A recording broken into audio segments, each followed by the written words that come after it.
Müğənni Xatirə İslam oğlu Emillə bağlı paylaşım edib. Sənətçi bu dəfə evladı ilə obyektiv qarşısına keçib. Xatirə çəkilən fotolarını Instagram hesabında izləyiciləri ilə bölüşüb. Qeyd edək ki, Xatirə İslam Fəxrəddin adlı bəylə ailəlidir. Cütlüyün bu evlilikdən Emil adlı bir oğlu var.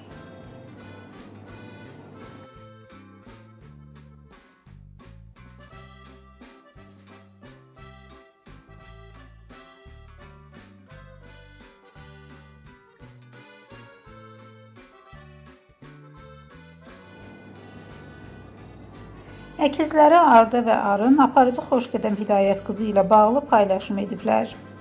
Onlar aparıcının və müğənni ataları doğuşun şəklini yayımlayıblar. Arda və Arın Analar Gününü təbrik edərək "Nəfəsimiz, gözəl anamız, Analar Günün mübarək olsun" şərhini yazıblar. Qeyd edək ki, aparıcının Zaur adlı daha bir oğul evladı var.